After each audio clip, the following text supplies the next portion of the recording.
Buenas tardes, bienvenidos al INERM nuevamente. Seguimos con nuestro curso Los protagonistas del siglo XIX y en esta ocasión tenemos a una doctora que viene de Puebla, que es una doctora que ha estado con nosotros apoyándonos y que la queremos mucho aquí en este instituto. Es la doctora Alicia Tecuanguey Sandoval. La doctora es licenciada en Historia por la Escuela de Filosofía y Letras de la Benemérita Universidad Autónoma de Puebla. Obtuvo el grado de maestro en Ciencias Sociales con especialidad en Historia en la Facultad Latinoamericana de Ciencias Sociales, FLACSO, y tiene el grado de doctor en Ciencia Política en la Facultad de Ciencias Políticas y Sociales de la Universidad Nacional Autónoma de México. Es profesora de licenciatura en la Facultad de Filosofía y Letras de la UAP, imparte los cursos de Teoría de la Historia, Historia de América y de la Crisis Colonial en la República Restaurada. También es maestra en Maestría y Doctorado de la UAP e imparte los cursos de Historia de México de los siglos XIX y XX. Sus trabajos de investigación la han hecho merecedora del Premio Salvador Azuela a la Investigación 1998-1999, otorgado por este instituto, y es miembro del Sistema Nacional de Investigación Nivel 1 del SNI y miembro del Cuerpo Consolidado de Historia de la Cultura. Su línea de investigación es la historia política mexicana, particularmente la poblana, de los siglos XIX y XX, con un enfoque cultural y sociopolítico de la vida pública mexicana. Dentro de sus publicaciones podemos encontrar La formación del consenso para la independencia, Lógica de la ruptura del juramento, 1810-1821, Puebla. Clérigos, políticos y política, las relaciones Iglesia-Estado en Puebla, siglos XIX y XX. Y tenemos también que ha colaborado con artículos como La imagen de las heroínas mexicanas en la construcción del héroe en España y México, 1789-1847. Por tal motivo, en nombre de la doctora Patricia Galeana, le damos la bienvenida, querida doctora.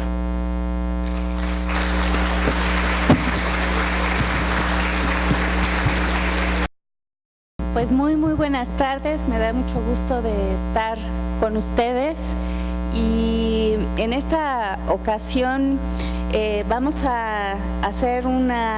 vengo a hacer una propuesta para repensar la imagen de un personaje de la independencia, de un personaje femenino que sin lugar a dudas ha dado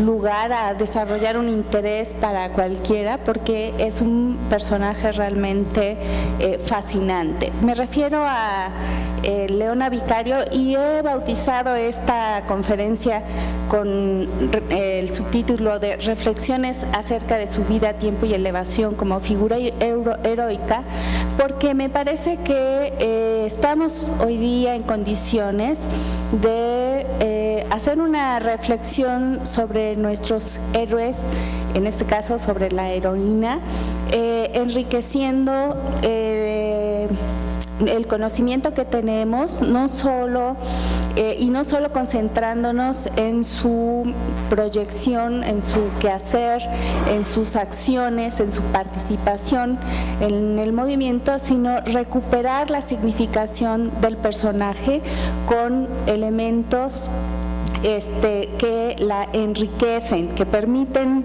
mirarla no solo como un personaje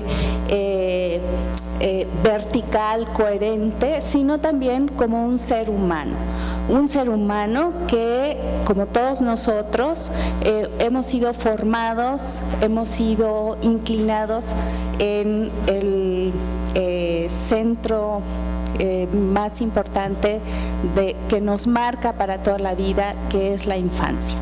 Entonces, aquí les voy a estar proyectando unas imágenes que he querido, que he recuperado del internet. Ustedes las pueden adquirir en cualquier momento, pero que nos van a permitir repensar y seguir la exposición que les he preparado. Como ustedes rápidamente identifican, esta es una de las estatuas que alude a nuestro personaje y rápidamente pueden advertir que está representada como una mujer valiente, ante todo, la posición lo muestra, pero que me parece es uno de los aspectos, no lo vamos a modificar en grado mínimo, pero es uno de los rasgos de la personalidad de esta mujer que en efecto se constituye en una mujer heroica. Entonces voy a ir leyendo y voy a ir conversando con ustedes mirándoles a los ojos, porque la propuesta que les hago es una propuesta que me obliga a seguir un hilo conductor, y si yo me pongo a hablar nada más, es más fácil que lo pierda. Entonces voy a tratar de no despegarme mucho de este hilo conductor que quiero exponerles. Bueno, comienzo por explicar que en esta exposición me interesa exponer algunos aspectos relacionados con la vida de Leona Vicario, que en sus biografías han quedado marginados. En otras palabras, voy a referirme con extensión a dos aspectos que podrían ser considerados como sociológicos: la circunstancia en que se forja la niñez de Leona, por un lado, y el conocimiento que tuvo en la vida familiar de los conflictos novohispanos y el reformismo borbónico. Estos dos aspectos, si uno revisa las diferentes biografías, que son afortunadamente muchas las que hay, pero en realidad las más importantes son dos, la de Genaro García y la de José María, se me fue ahorita el nombre, bueno, pero la más importante es la de Genaro García.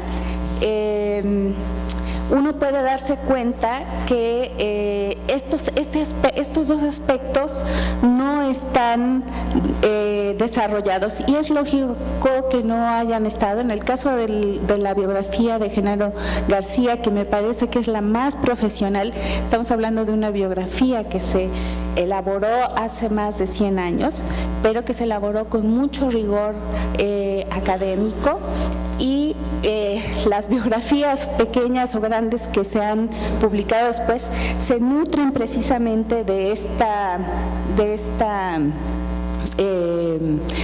biografía, recuperan tramos de la misma, de tal manera entonces que una lectura obligada para conocer detalles, acontecimientos, avatares de la vida de Vicario es leyendo este trabajo, a la vez que, les decía, el segundo texto es de García Pimentel, que también se llama Leona Vicario, una mujer por entero, que también completa algunos elementos y que no fueron tocados por Genaro García, y que se repiten en las diferentes biografías que circulan y que han sido publicadas en diferentes momentos y por diferentes razones.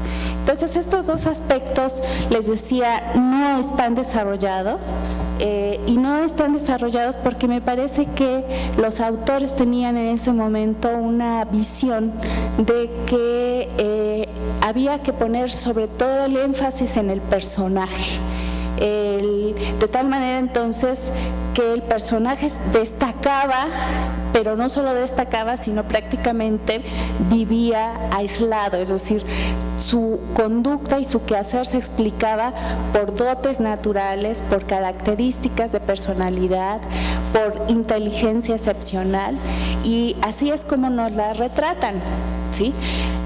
Lo que voy a tratar de hacer es, sin disminuir la personalidad excepcional de un personaje, ponerla en su contexto. Es decir, ponerla en su contexto, no como lo hizo Genaro García, porque Genaro García la pone en contexto los acontecimientos, pero no lo hace, y decía yo al principio, no lo hace porque en esa época hay una concepción historiográfica de que el héroe es en sí mismo, pero también porque hay, como se van a dar cuenta, una dificultad en la historia personal de Vicario que podía desviar y podía ser interpretada su actuación devaluándola. Y me parece que por un cuidado Genaro García no mencionó y no desarrolló una reflexión, pero también debido a que la historiografía mexicana nos permite contextualizar con más cuidado a los personajes, es decir, tratar esos temas que parecen contradictorios, tratarlos con cuidado, con seriedad, porque humanizar a un personaje no significa ni disminuirlo, no significa dar cabida a la deshonra, ¿sí? Sino significa entender la complejidad, ¿no?, en la que se mueve íntimamente y de manera exterior el personaje, como todos nosotros, ¿no? No hay romper la idea de verticalidad, ¿no?, es comprender esa circunstancia conflictiva que todos aquí tenemos, pero que los personajes excepcionales también tienen, y su excepcionalidad se expresa también en su manera de encarar esa dificultad. Bueno, como les digo, si me pongo a hablar, empiezo y me despego de mi guía, así que voy a tratar de seguirla. Desde mi punto de vista, considerar estos dos aspectos, las circunstancias en que se forjó la niñez de Leona, tanto como el conocimiento que tuvo en la vida familiar de los conflictos en la Nueva España, permiten entender la potenciación de rasgos de personalidad de Leona, a la vez que contribuyen a definir sus inclinaciones políticas como insurgente y elevarla como figura heroica. No sobra decir que voy a referirme también a la imagen misma, la imagen construida como heroína por algunos de sus biógrafos, y paralelamente he de señalar sus acciones como insurgente y su retiro como protagonista de la vida pública al triunfar la independencia. Entonces, el primer punto que me gustaría desarrollar es el núcleo familiar en una ciudad en transformación. María de la Soledad Leona Camila Vicario Fernández de San Salvador nació el 10 de abril de un año de gran importancia, 1789.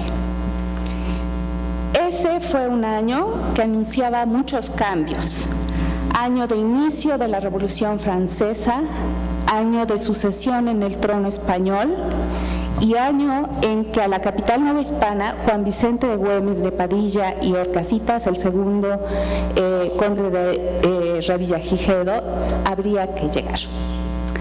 Leona Vicario nació a la par en que lo hacía una época revolucionaria. La inconformidad de los estamentos en Francia hacia junio de 1789 precipitó, como todos sabemos, la conformación de la Asamblea Nacional por iniciativa del Tercer Estado. A partir de ahí comenzó la estrepitosa caída de la monarquía absolutista francesa, antecedida por la toma de la Bastilla y la reclusión del rey Luis XVI en las Tullerías. Con ello se inauguraba una nueva oleada revolucionaria, y digo nueva porque en el 16 en realidad empezó a tambalearse el modelo monárquico absolutista, aunque en otros lugares estaba construyéndose. Con ellos, decía, se inaugura una nueva oleada revolucionaria, esta de enorme y largo impacto que habría de modificar las bases de organización política de los estados territoriales de la Europa continental. En principio, los acontecimientos franceses redoblaron preocupaciones por las autoridades, para las autoridades y súbditos de la monarquía española, debido a que el año anterior, es decir, en 1788, el imperio se había quedado sin cabeza. Carlos III había muerto y su muerte significó para la monarquía española la muerte del mayor exponente del despotismo ilustrado en la península. A través del reinado de ese monarca, se hicieron enormes esfuerzos para centralizar el poder y disminuir la fuerza política de cuerpos, corporaciones, tales como ayuntamientos, cortes, gremios y universidades. Con Carlos III, igualmente, la monarquía quiso implantar el regalismo, es decir, el predominio de la figura del rey sobre la autoridad episcopal y la jerarquía de órdenes religiosas. La monarquía española, nosotros generalmente tenemos la idea de que siempre fue muy fuerte, ¿no? Y tenemos esa idea porque, en efecto, ocupó un lugar que antes no tenía después de los descubrimientos y conquista de lo que serían las posesiones hispanoamericanas.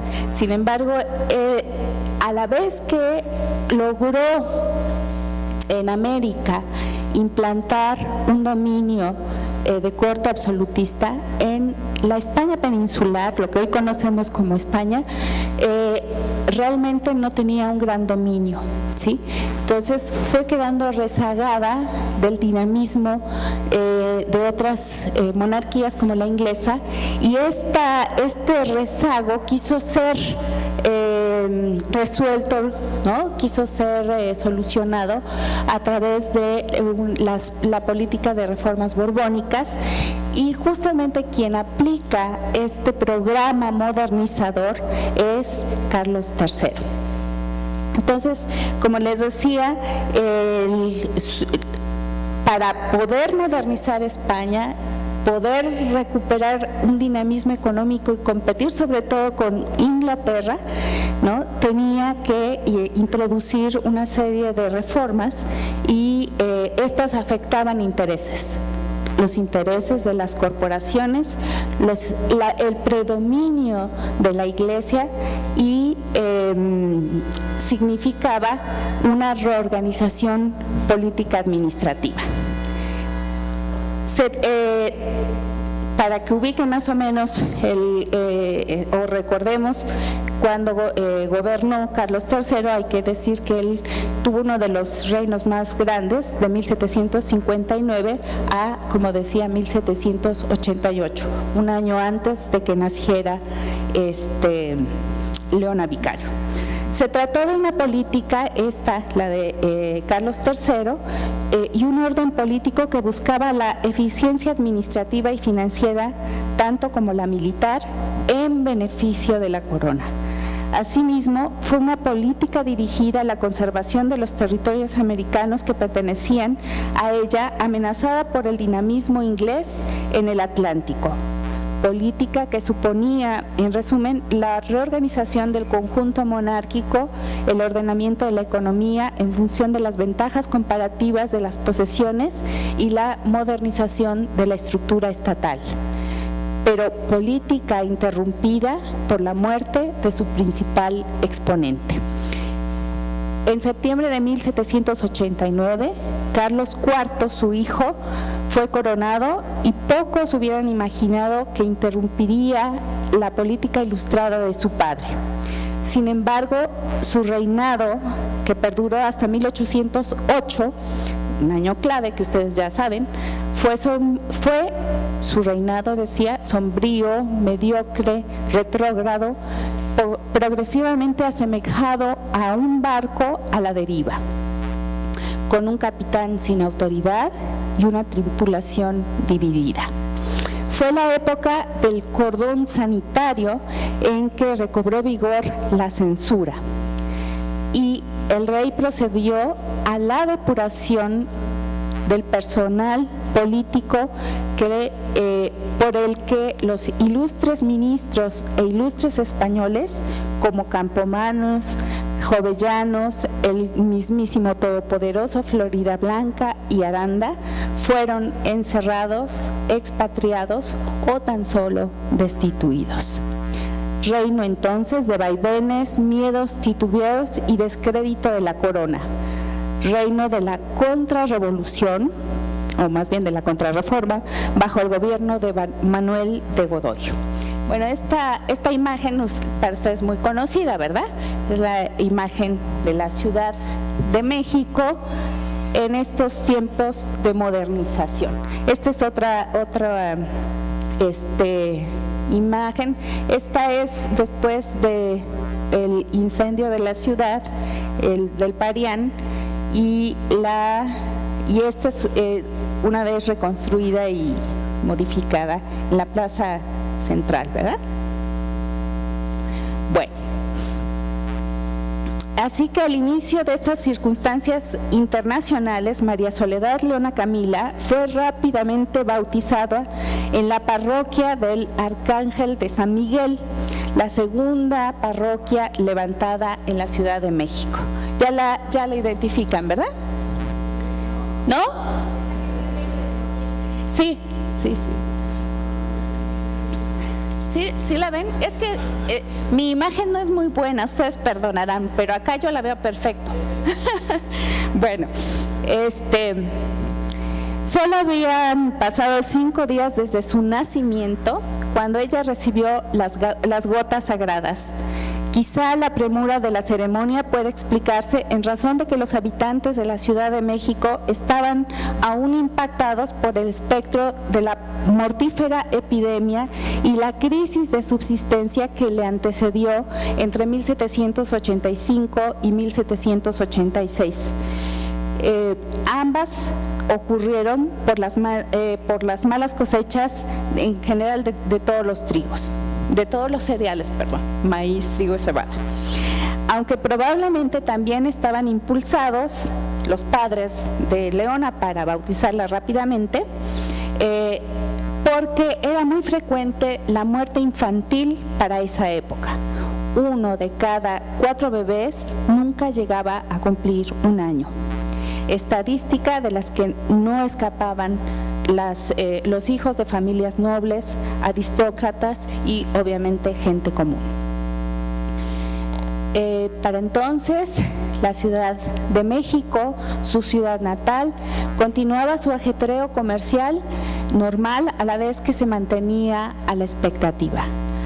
Pocos meses después del nacimiento de Leona, en la capital del virreinato, iniciaron los preparativos para el juramento de fidelidad de los novohispanos al nuevo monarca español, así como también se esperaban las noticias y la llegada del nuevo virrey. Los poco más de 120,000 habitantes que la ciudad tenía, autoridades y cuerpos, estaban por poner a prueba una vez más la capacidad ejecutiva de los funcionarios de la dinastía borbónica reformista. La ordenanza de 1786, expedida para centralizar la administración colonial y por consecuencia debilitar el concentrado poderío informal de que gozaban las diferentes corporaciones en la Ciudad de México, tenían así posibilidad de ser finalmente aplicada. La espera concluyó a finales de 1789 al tomar posesión del virreinato el segundo conde de Revillagigedo, que corresponde el cuadro que ustedes tienen en pantalla. Él había sido es considerado por la historiografía como el más sobresaliente funcionario de la monarquía que vino a aplicar las reformas a la Nueva España. Hay que recordar que con todas sus imperfecciones, a él se le deben las primeras estadísticas modernas que existieron en la Nueva España. Por ejemplo, la descripción del Arzobispado de México o el primer censo de población del virreinato. Antes no existían, ¿sí? Entonces estamos hablando de un personaje muy importante. Entonces, si podemos pensar que el azar juega un papel en la historia, aquí se puede ver muy claramente que sí lo hace, ¿no? Porque justamente ella nace en un momento en que están ocurriendo estos grandes cambios, estas grandes tendencias, y se está moviendo en un ambiente en que están presentes personajes de gran talla, ¿sí? Entonces, destacar en un medio donde nadie destaca, pues no es tan difícil, ¿verdad? Destacar en un medio en donde hay mucho talento concentrado, esa es una acción extraordinaria, ¿sí? Y realmente estamos ante un personaje extraordinario. Bueno, entonces les decía, llegó a fines de 1789 el segundo conde de Revillagigedo. La llegada del virrey seguramente amenazó la tranquilidad de la familia Vicario Fernández de San Salvador, es decir, la familia de Leona, en virtud a que el padre era un hombre involucrado en las principales fuentes de la riqueza novohispana y en los principales espacios de poder de la ciudad.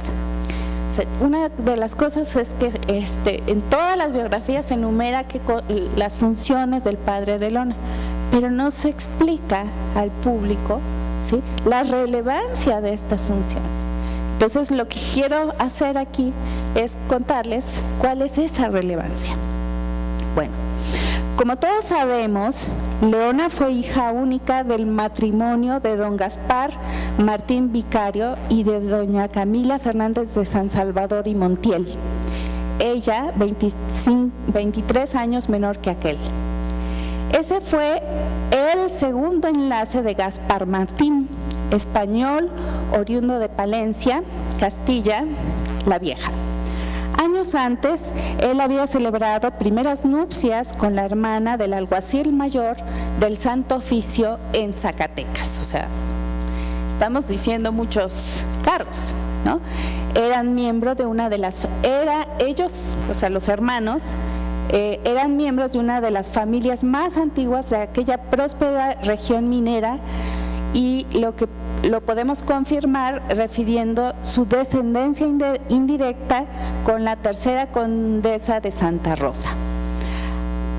Al lado de Petra Elías Beltrán, que era el nombre de la primera esposa, Gaspar Martín amasó una considerable fortuna y procreó 2 niñas que quedaron huérfanas al morir su madre en 1786. O sea, ese matrimonio solo duró 5 años. El origen de la fortuna del padre de Leona Vicario fue producto de su inicial esfuerzo. Fue un comerciante de productos de importación que llegó a la Nueva España probablemente en la segunda mitad del siglo XVIII. No se tiene preciso el momento en que llegó, pero se puede hacer. Él fijó su residencia en la ciudad de Zacatecas, atraído seguramente por ser esta un real de minas prestigiado. El matrimonio con Petra Elías Beltrán resultó conveniente para ambos. Al cabo de unos años, él consiguió convertirse en un importante comerciante de productos importados con una buena colocación en el gobierno municipal zacatecano, pues obtuvo el cargo de regidor. Y como ustedes recuerdan, los cargos de regidores en esa época no eran electos, ¿no? O eran vitalicios o eran comprados a la corona, ¿sí? Y solo lo podían comprar quien tenía el dinero para pagar. Bueno, hacia 1783, junto a su esposa y otros familiares de ella, reclamó la explotación de las abandonadas minas, y esto es muy importante, de Betagrande, que estaban en litigio con otro grupo minero de la región de Tasco. Hay que recordar, y esto por eso es muy importante, que la segunda mitad del siglo XVIII es muy importante para la explotación minera en México, ¿sí? Antes Perú era el principal proveedor de metales preciosos. En el siglo XVIII México, la Nueva España desplaza al Perú y sobre todo la segunda mitad de este siglo XVIII es de enorme explotación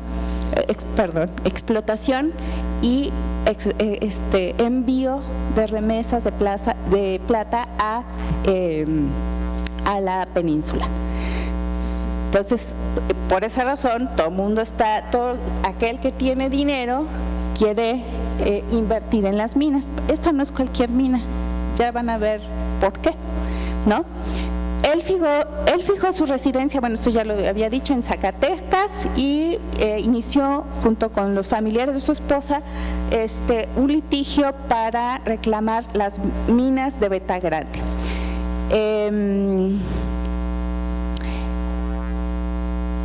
El interés, como decía, además estaba estimulado porque el precio del mercurio y de la pólvora lo disminuyó la corona en 3 ocasiones.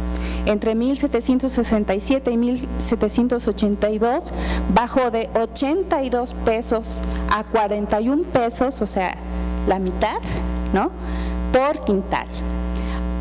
Obviamente todo esto respondía al interés de la corona de estimular la producción, ¿no?, y para eso, ¿no?, otorgó tratamiento fiscal privilegiado a los mineros con el objeto de dinamizar la industria.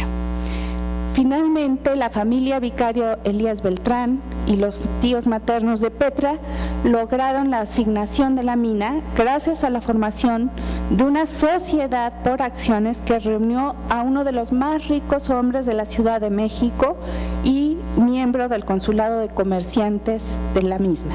Nos referimos a Antonio Basoco, y junto con él, ¿no?, apareció un personaje decisivo que es miembro de la familia Fagoaga, es decir, el Marqués del Apartado.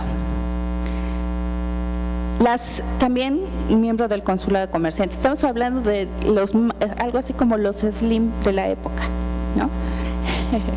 Bueno, las condiciones adversas en que arrancó la empresa parece haberlos estimulado a vincular la producción minera, o sea, en lugar de echarlos para atrás, se fueron para adelante y vincularon la producción minera con la explotación de haciendas cerealeras que adquirieron, y a valerse de sus relaciones personales, económicas, políticas y sociales para financiar el arranque de las minas. Esto es muy importante porque aunque eran los hombres más poderosos, todavía no, aunque eran los hombres más poderosos, estos hombres estamos hablando de una época en donde no hay metálico, no hay circulante, justamente porque está saliendo toda la plata directa y hay escasez de moneda. Entonces, es muy interesante cómo, sobre todo en esta época, los recursos se movilizan de la iglesia, ¿no?, que era el gran banco de la época, hacia la producción, ¿no? Esto es muy importante y eso explica por qué la iglesia, cuando vinieron las leyes de secularización y de expropiación de manos muertas, aludían que tenían una función productiva los recursos de la iglesia y en efecto los tenían, y por cierto con un interés mucho más bajo que el de los banqueros de hoy día.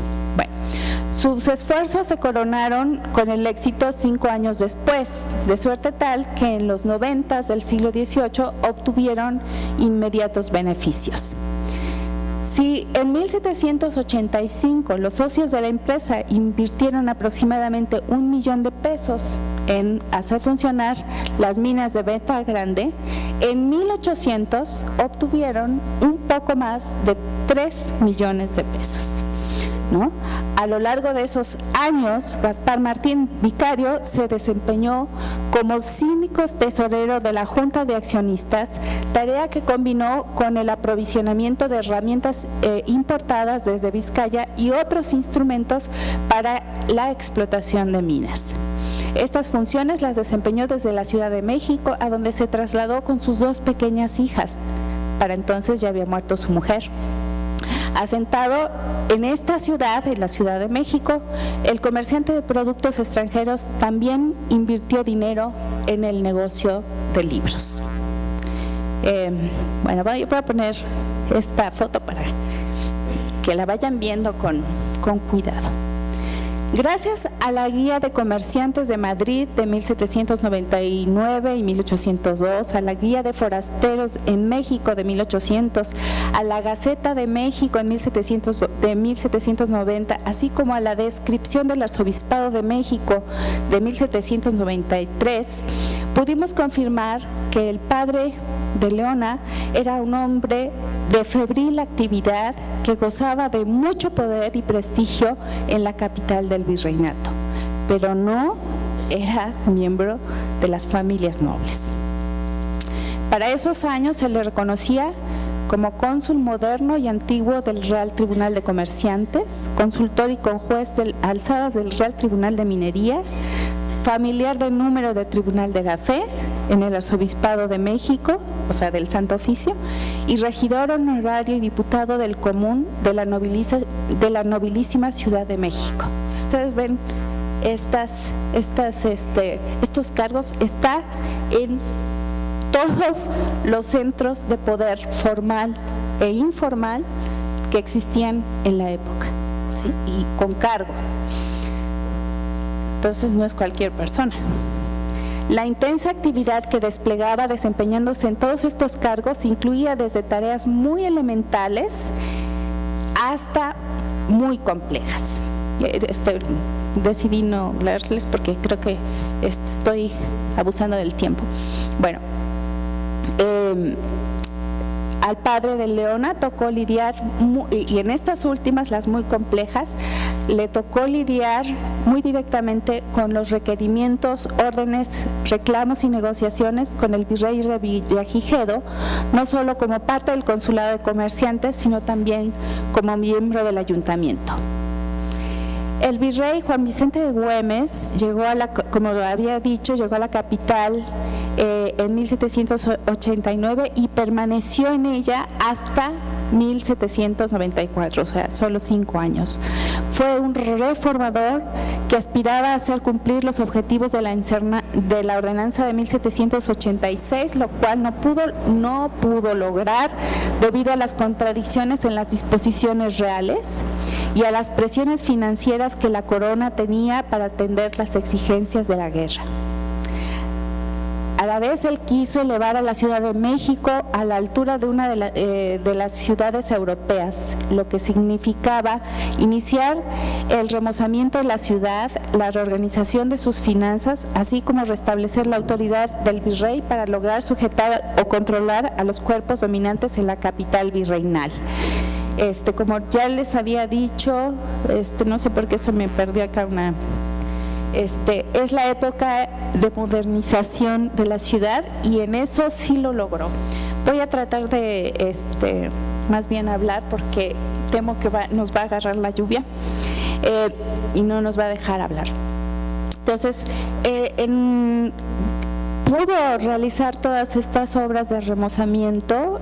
La ciudad estaba realmente abandonada y gracias a él se empedraron las calles, se les puso drenaje, se pusieron alcantarillas, ya dije el alambrado, se pusieron, en fin, se acondicionó la ciudad de tal manera que pudiera ser transitada y agilizara sobre todo los intercambios mercantiles.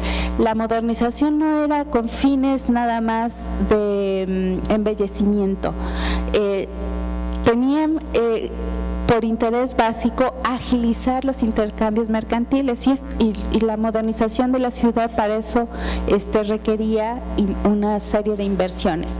A la vez se necesitaba refaccionar los caminos que daban a la Ciudad de México. Como ustedes saben, en la Ciudad de México se concentraba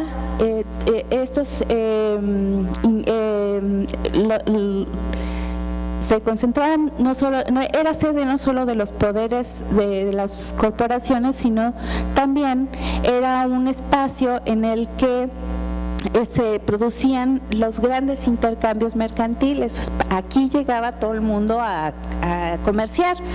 El centralismo era un tema efectivo. Entonces,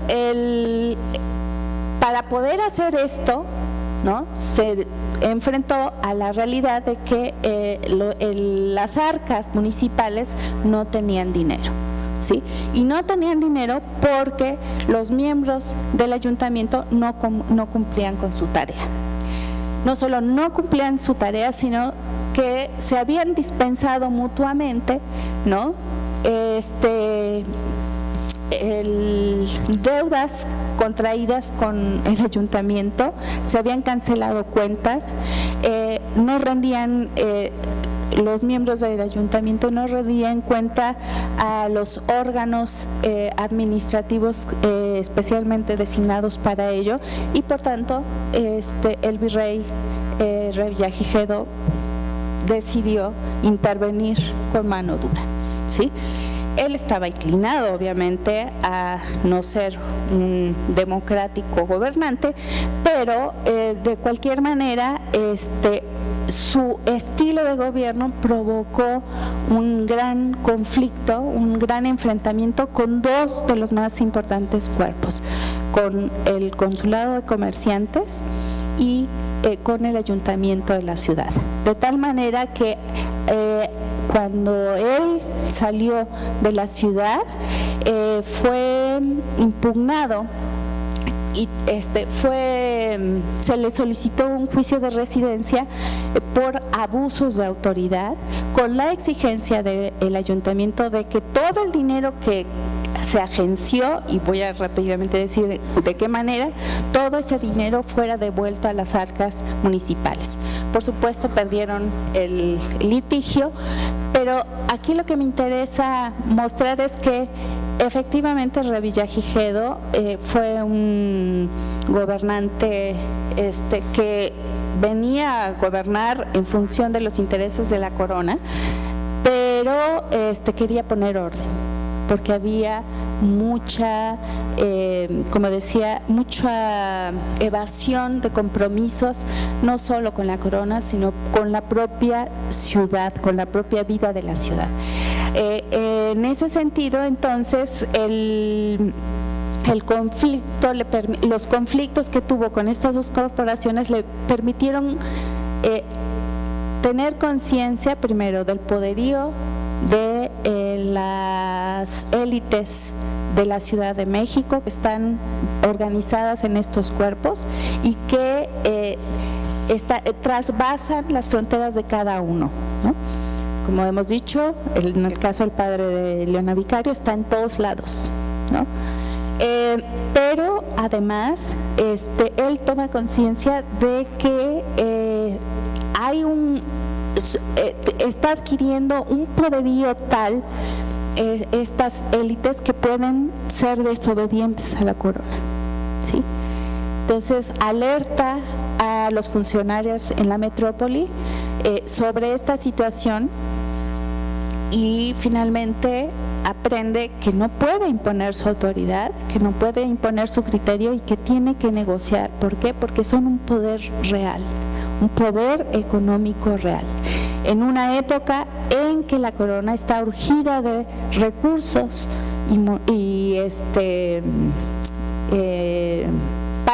de recursos monetarios para financiar y pagar sus propias deudas contraídas con banqueros en Europa para sostener la guerra contra Inglaterra y luego contra Francia, ¿sí? Entonces, no pueden poner orden, no las pueden controlar, pero como les decía, han entendido que estos grupos son grupos difíciles de gobernar y amenazados con la absoluta irreverencia. Bueno, entonces, gracias a esto, el padre de Gaspar Martín se encontró no solo participando en estas contiendas como miembro de las corporaciones, sino como uno de los interlocutores principales con el virrey. O sea, no es un regidor más, es el interlocutor con el virrey. Todo esto lo estoy trayendo a colación porque Leona Vicario, ¿sí?, debió haber escuchado que en los años 90, ¿no?, mientras crecía, ¿no?, se estaba enfrentando a su padre por intereses locales, ¿sí?, por defender intereses locales contra una monarquía que quería controlar, ¿sí?, a estos poderes. Y aunque el control no fue absoluto, ¿sí?, sin embargo, había una obediencia y una dependencia, ¿sí? Entonces, quiero referirme al retrato de familia de 1793. Es un cuadro que nos muestra precisamente el perfil de este hombre poderoso, ¿sí?, pero como decía yo antes, un hombre poderoso que no es noble, o sea, no es de los más poderosos, ¿no? Tiene él, de acuerdo a las características del cuadro, tiene él, él proyecta la imagen de un hombre próspero, pero el que carece toda insignia nobiliaria, o no solo eso, sino una afán como de embellecimiento que muestre las características de la conducta del aristócrata, ¿no? Este hombre y su familia aparecen representados con austeridad, ¿sí? Si ustedes lo miran, es o bien un burócrata, ¿sí?, o un alto burócrata, o un hombre de empresa a secas, ¿sí?, casi puritano, ¿sí? Entonces, esto me interesaba mostrarlo porque él contrasta mucho con sus socios de Venta Grande, ¿sí? Hay un estudio muy bonito sobre los mineros de Venta Grande, bueno, los mineros zacatecanos, para recalcar una contradicción, en el que se recalca una contradicción que yo creo que ha marcado a las élites económicas de este país, y es que en los aspectos económicos se comportan como agentes muy modernos, es decir, como verdaderos capitalistas, ¿sí?, interesados en la innovación, en la renovación, en la productividad, pero en su conducta social y política se comportan como señores, es decir, como señores feudales, ¿sí? Entonces, el trabajo que les menciono está publicado en Fondo de Cultura Económica, se los recomiendo realmente, es un trabajo un poquito grande. Su autora se llama Frédérique Lange, ¿no?, es una francesa, se llama Los Señores de Zacatecas, ¿no?, porque lo que ella quiere mostrar es la contradicción entre un hombre de empresa que está interesado en la productividad y un hombre que se comporta socialmente como un señor, y que entonces esto quiere decir que está dispuesto a gastar lo que sea para mostrar, para engrandecer su prestigio y exhibir su riqueza, ¿sí? Entonces hace a la vez y reproducir sus relaciones sociales a partir de prácticas del compadrazgo, etcétera. Nada que ver con el padre de Leona Vicario. Este es un hombre austero, ¿sí? Bueno, esta es la mina. Esta es una fotografía, por supuesto, muy moderna de principios del siglo XX. Y aquí, entonces, ¿qué fue lo que pasó en esta contradicción que he mencionado? ¿Sí? Tenemos a un hombre que representa la empresa de la Ciudad de México, que está ubicado en todos estos centros de poder, una empresa muy próspera, ¿no?, con altos rendimientos, y unos socios que tienen esta doble conducta, muy modernos, muy empresariales en su aspecto económico, pero muy señoriales en su comportamiento social. Bueno, pues lo que ocurre es que don Gaspar termina cediendo sus acciones. Esta es una empresa por acciones, además, que es una cosa muy moderna, ¿no? Termina cediendo sus acciones a la hija mayor, a María Luisa. Es la chiquita que está al lado del padre, vestida de azul, no sé si se ve ahí, ¿no? La madre de Leona Vicario es la mujer que está en el extremo izquierdo, ¿sí? Leona Vicario es la chiquitita, ¿no? Y su hermana Brígida, María Brígida, es la que está en medio de su madre y de María Luisa. Las traigo a colación porque la mayor, María Luisa, se va a convertir en la heredera de todas las acciones de la familia Beltrán, ¿sí?, incluidas las de su padre. De tal manera que en 1800 el papá ya no es más accionista de Beta Grande, ¿sí? En parte también esto es explicable porque pues tantas tareas en una época tan difícil era difícil de cumplir.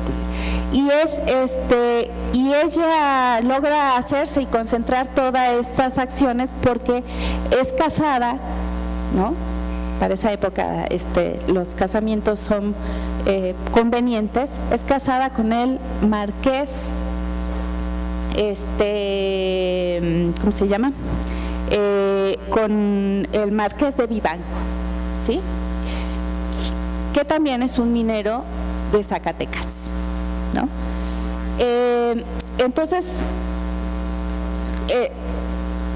es la cifra, ¿se acuerdan de la cifra que les di hace un ratito de que en 1800 habían tenido beneficios por 3 millones de pesos? Para que se den una idea, bueno, antes de eso, cuando se constituyó la empresa eran 8 accionistas.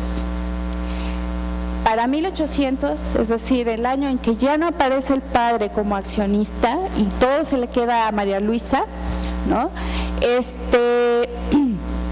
Son solo 4 accionistas. Ella es una de los accionistas, ¿sí?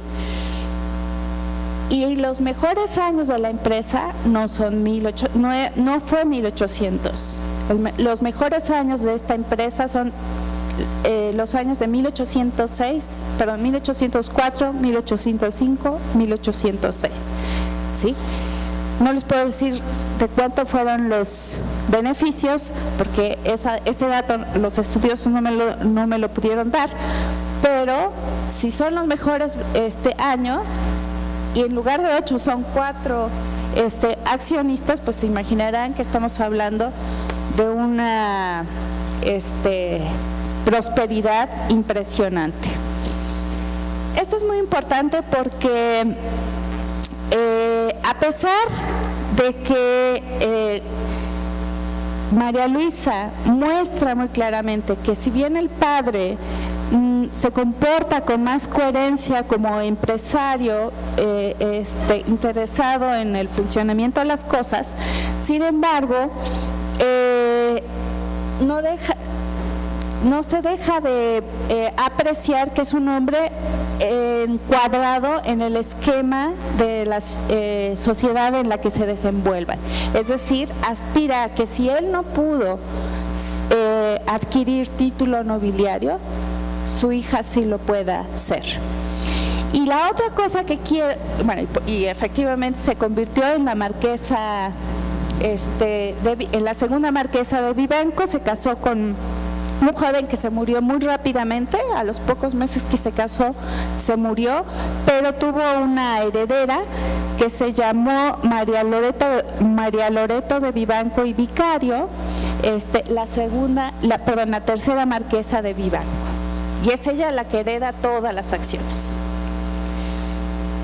Bueno, como les decía, esto es muy importante porque nos estamos enfrentando a una familia en la que las mujeres tienen una capacidad de decisión impresionante.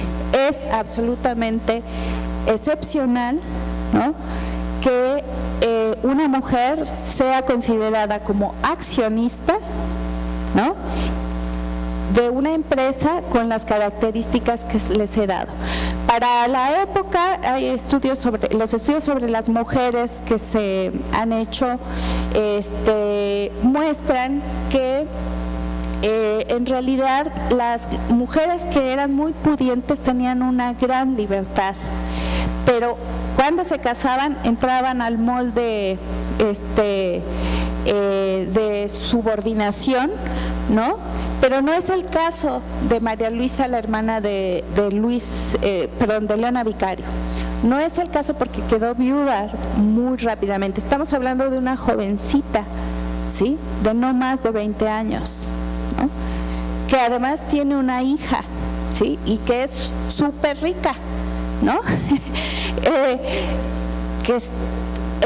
En cuanto ella se casó, perdió la tutela del padre, porque pasó a depender de su marido, pero como su marido se murió, entonces ella, a través de la dote, está respaldada y por tanto tiene una gran libertad e independencia.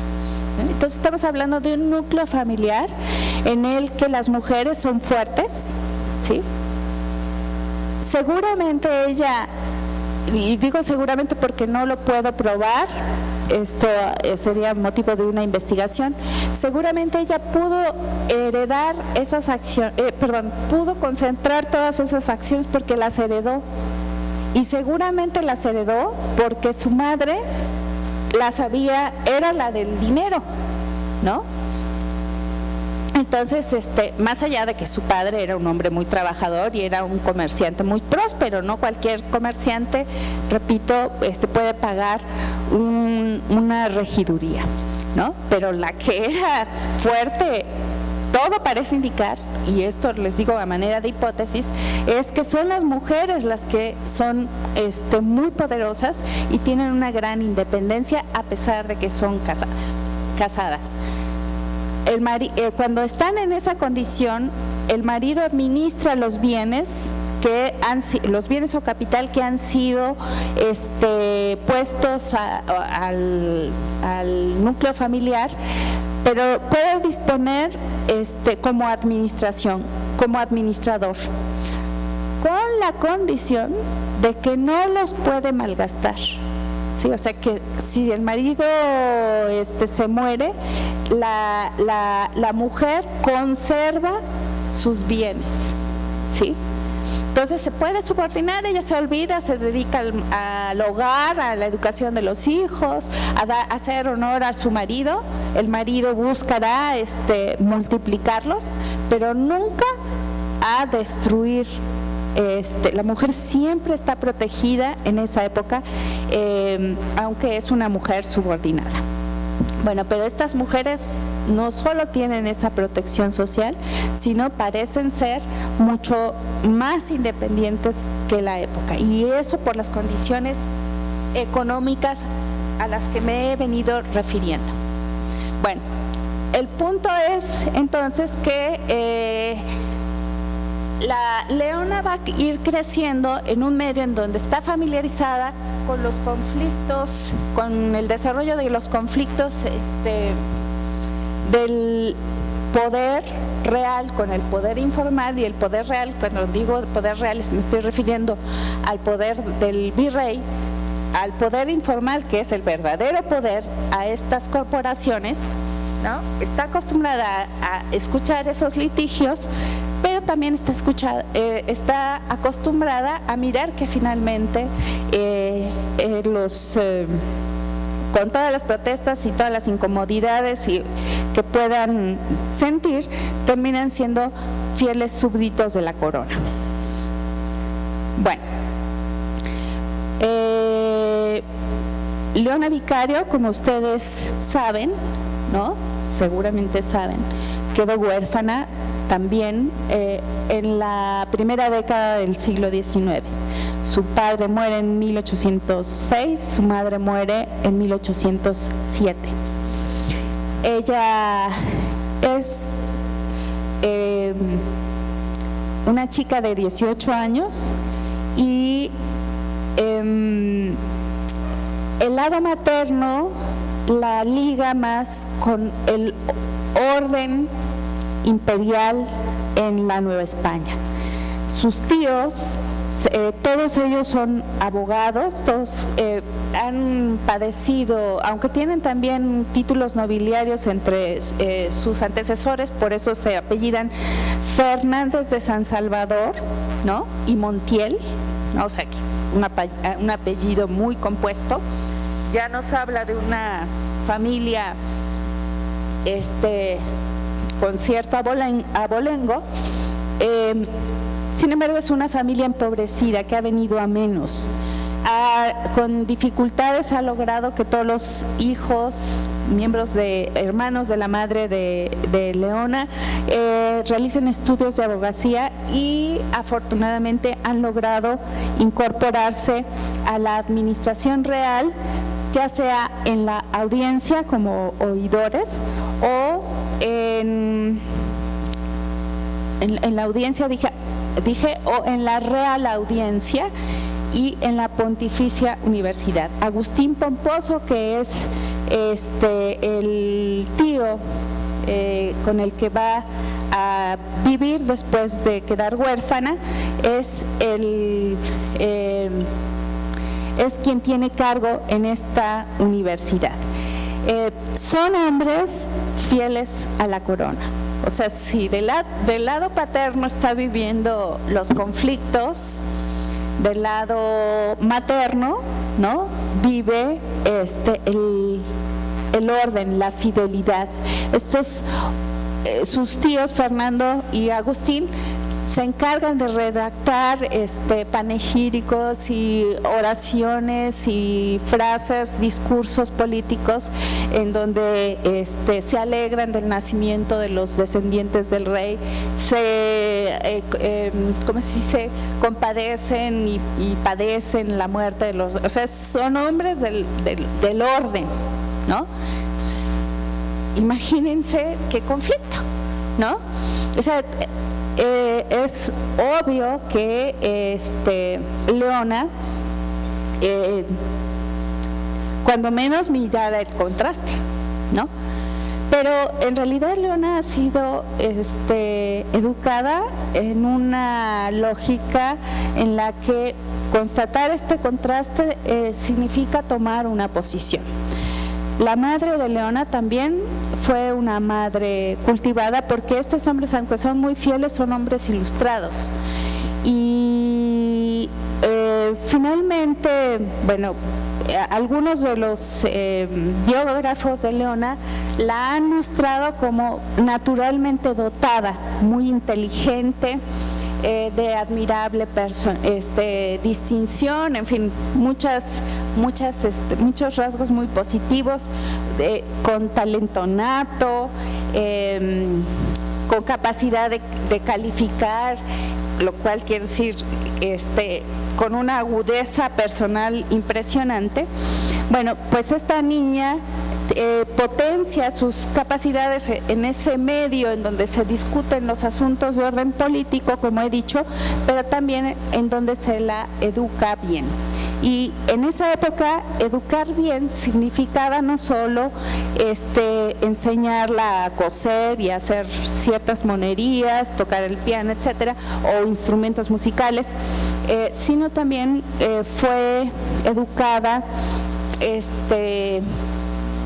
en las letras, no solo para aprender a contestar cuestionarios o cartas de amor, sino una verdadera mujer que penetró en una literatura complicada y compleja. Entre las obras que se han mencionado que ella tenía en su biblioteca están autores realmente muy difíciles, penetrantes, complejos, como Buffon en su Historia Natural general y particular, que como ustedes recordarán, es un odiado autor en la Nueva España porque aunque era muy sabio, era un hombre que despreciaba a los hombres que vivían en las regiones ecuatoriales, ¿no?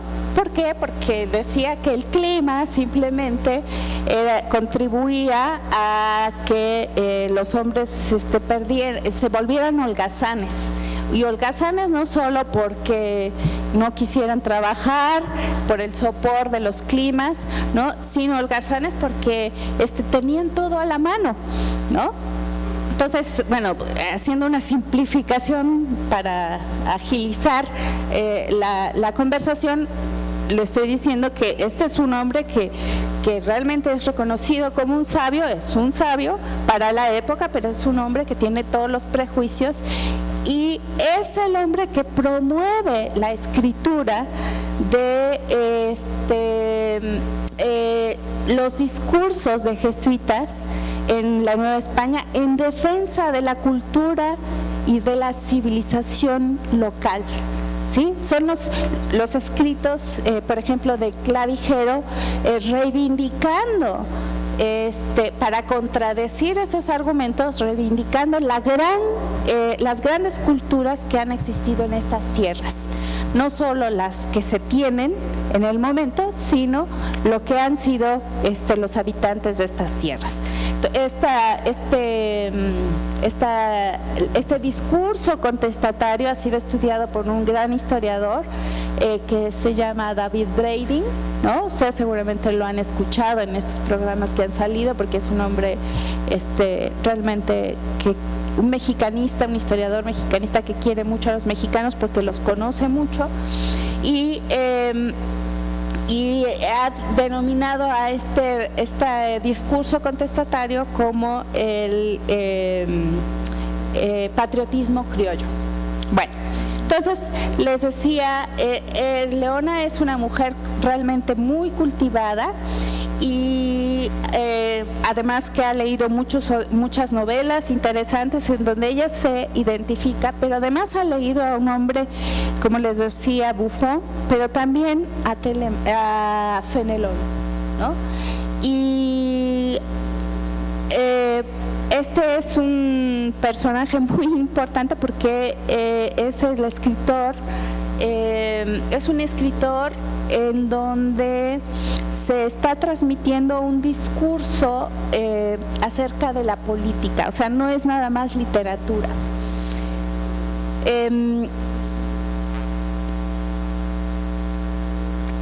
También ha leído a Feijóo, que es un ilustrado español, ¿no?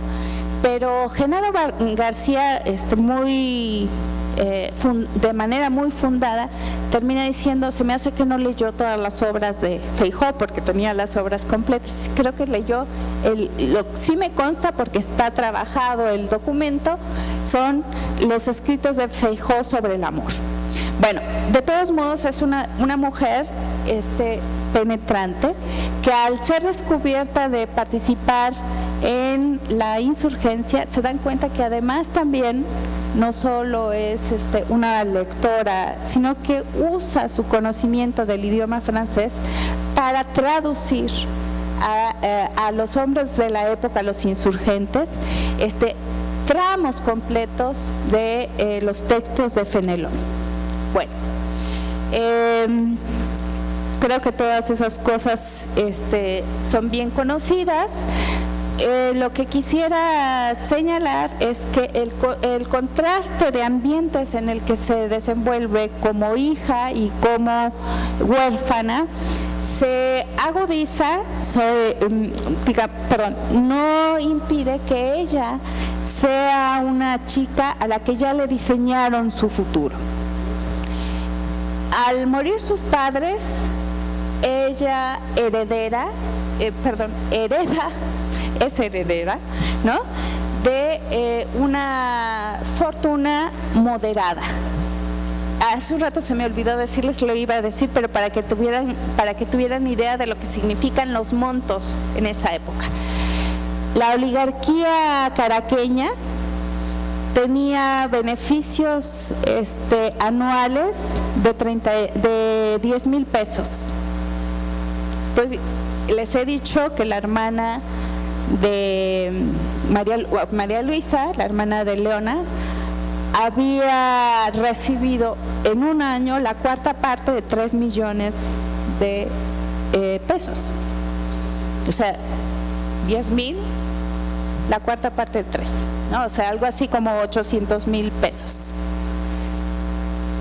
En La Habana, una oligarquía obtenía beneficios anuales por 35,000 pesos, o sea, más que la caraqueña, ¿no? Pero nunca en las proporciones que hemos dicho anteriormente. Bueno, en el caso de Leona, cuando sus padres mueren, le dejan una herencia a su madre de 41,000 pesos, ¿sí? Más o menos como lo que un oligarca anualmente de Cuba anualmente recibiría, más o menos, ¿no? Y su padre le hereda un poquito más de 100,000, ¿sí? O sea, en total más o menos son 150,000 pesos. De todos modos es una fortuna, ¿sí? Y su tutor, el tío Agustín, es el que tiene que administrar, reproducir esta riqueza, porque, como les decía antes, la tarea de los hombres que protegen a mujeres es administrar, pero evitar que se deshaga este recurso, ¿sí? Porque eso es lo que le da seguridad a la mujer. Bueno, esto viene a colación porque estamos hablando de desproporciones, ¿sí? Leona sabe, y sería como un poco ciego no advertir, que su hermana, ¿no?, estaba viviendo en condiciones absolutamente desproporcionadas a las que ella tenía. Nosotros podemos hacer una interpretación vil de esta constatación que debió haber tenido. Podemos hacer, como decía, una interpretación envilecedora, ¿no? Me parece a mí que simplemente escapando esa mirada envilecedora, porque no tenemos por qué pensar en un egoísmo de Leona o en una actitud envidiosa, sí podemos pensar también en que esta constatación la hiciera rebelarse contra un orden establecido, ¿sí? Es decir, que la salida no fuera una emoción baja, ¿no?, sino que ella pudiera sublimarla y la transformara en un motor de inconformidad bien dirigido, ¿sí?, productivo. Bueno, me parece que es esto último lo que ocurrió. Y la conducta de Leona,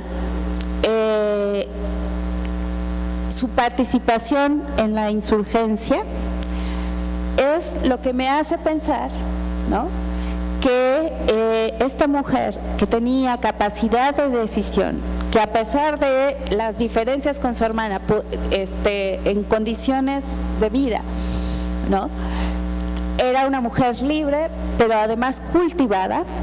Me hace pensar, repito, que ella pudo sublimar esa constatación de la diferencia, ¿sí? En primer lugar, porque fíjense que en la investigación que consulté para mirar qué había pasado con Beta Grande, me llamó la atención que ella no hereda nada más el nombre de vicario, sino hereda el primer nombre del padre, lo cual puede ser que haya sido su primer apellido del padre, o sea que su nombre sea solo Gaspar y sus apellidos sean Martín Vicario, ¿no? Ella, María Luisa, no aparece como vicario nada más, aparece como María Luisa Martín Vicario de Vivanco, marquesa de Vivanco, ¿sí? Esa es una primera cuestión que me llamó mucho la atención. La segunda cuestión es que en los documentos en donde participa el padre de Leona en respuestas a demandas del virrey, él aparece reconocido como Gaspar Martín, ¿sí?, no como vicario. Y de repente aparece el nombre de vicario, pero confundiéndolo con una función en la estructura administrativa de los cuerpos, ¿sí? Entonces, parece ser, ¿no?, que hay una implícita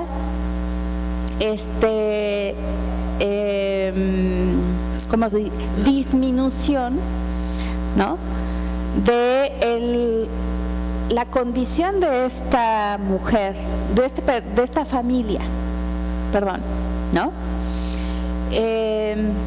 Si a eso le agregamos los otros, en esto estoy un poco especulando, no estoy diciendo que los hechos hayan sido tales, ¿no? Aquí no hay, desgraciadamente, una prueba documental que nos permita decir esto pasó y acá está dicho, ¿no? Estoy haciendo inferencias porque lo que quiero resaltar precisamente que cualquier persona normal, ¿no?, pues hubiera constatado la diferencia. ¿Cómo se vehiculiza esa diferencia? Pues depende de muchos factores. Uno de ellos es la educación, otro es la religión, ¿sí? Y Leona Vicario era una mujer que fue educada como todos los miembros de la sociedad de esa época, ¿no? Era una mujer devota de la Virgen en sus diferentes advocaciones, ¿sí? De tal manera entonces pero era una buena cristiana, ¿no? Parte de la educación que recibían las mujeres en esa época consistía precisamente en hacer que se desarrollaran estas mujeres el perdón, ¿sí?, la compasión, la caridad y y otras virtudes que la religión creaba. Bueno, y los actos posteriores de Leona Vicario muestran que así se condujo como una mujer, como una buena cristiana de esa época, no de otras épocas, ¿no? De esa época era una buena cristiana. Entonces, todas estas características que son cultivadas en la infancia se expresan, ¿no?, en un momento tan difícil como es el de enfrentar la orfandad y enfrentar la diferencia, ¿no? Entonces, quisiera decir, ya para ir cerrando. Se me ha ido un montón, ¿verdad? Oigan, perdonen ustedes, es que a mí me encanta platicar, como se dan cuenta.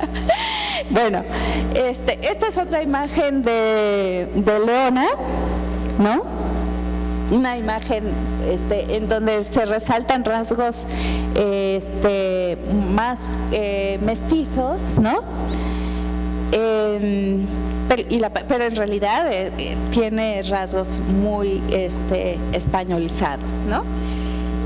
Finalmente quisiera recordarles que en las diferentes biografías de Leona Vicario se han destacado sobre todo su desprendimiento. Entre 1910, desde que estalla la guerra, por el grito de Dolores, hasta 1813, en que es apresada en febrero, ella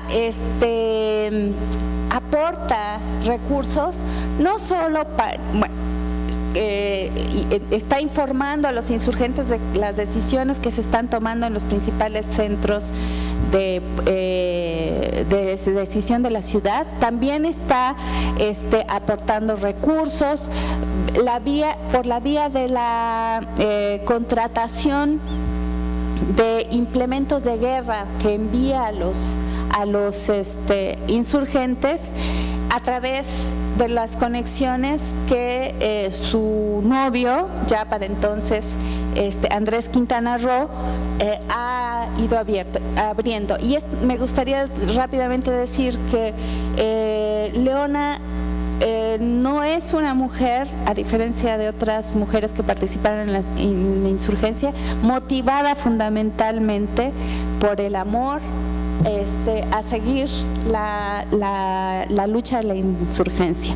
Todos los antecedentes que he señalado tratan de mostrar precisamente que esta mujer estaba resolviendo vía el compromiso con la insurgencia contradicciones en su sociedad que se expresaron también en su vida personal, ¿sí? Y todos sabemos hoy día que el valor de una persona está precisamente en esa capacidad resolutoria de las dificultades que enfrenta en condiciones excepcionales. Entonces, la mayoría de biógrafos ha hecho énfasis en la pureza de esta mujer, ha hecho énfasis en la pasión de esta mujer, pero esta mujer no se mueve nada más por sentimientos, ¿no? Esta mujer se mueve por razón, y eso es lo que hace posible que Leona Vicario sea la primera periodista en México trabajando en en el Semanario Patriótico Americano y el Ilustrador Americano. Como ustedes saben, en 1815 siguió, después de seguir a Andrés, su marido, y a su novio, más bien, a su pareja, porque se casó hasta 1816, sigue a Morelos. Los dos siguen a Morelos, al Congreso de Chilpancingo. Es que ya me puse nerviosa porque ya vi la hora y ya está. Sí, ya me pasé muchísimo, ¿verdad? Perdón. Bueno, muchas gracias. Bueno, esta mujer tan interesante da a luz en medio de una huida. Finalmente vive la tragedia de la muerte de Morelos, del asesinato de Morelos, y huye hasta que los atrapan tiene a su hijita Genoveva en las montañas de Tierra Caliente, Michoacán, ¿no? Y finalmente son localizados, apresados e indultados en 1818. Finalmente, entre el castigo está una deportación a la península que no se realiza porque no hay dinero con qué enviarlos para allá, así que se quedan viviendo en Toluca. En 1820 regresan a la Ciudad de México en un contexto que ha cambiado. nuevamente Fernando VII proclama la Constitución gaditana. Y como ustedes saben, inmediatamente después de la proclamación de la Constitución, en la Nueva España inicia una efervescencia enorme que hace que evolucione el sentimiento autonomista que ya se había expresado desde 1808, que se volvió a expresar con el grito de Dolores y que maduró en la insurgencia en favor de una declaración de independencia con la Constitución, con la declaración de independencia en Chilpancingo y después la Constitución de Apatzingán. Sin embargo, el grueso de la población novohispana seguía siendo fidelista a la monarquía, y eso hizo que en estos 2 años decisivos, de 1820 a 1821, finalmente se formara una opinión homogénea a favor de la independencia, y se aliaran, lo que antes era impensable, el principal líder que combatió a los insurgentes, Agustín Iturbide, con los insurgentes sobrevivientes, en esos 2 años tanto Leona como Andrés Quintana Roo vivieron ya los acontecimientos desde un segundo plano. A partir de ese momento, Leona Vicario regresó a la vida particular y privada y dejó de ser una mujer protagonista de la vida pública. Sin embargo, nunca abandonó su interés y su participación indirecta en esta vida hasta el día de su muerte en 1842. Así que bueno, espero que los datos que he agregado a lo que ya se conoce de vida de Leona Vicaria les haya resultado enriquecedor y nos ayude a comprender mejor al personaje. Muchas gracias por su paciencia.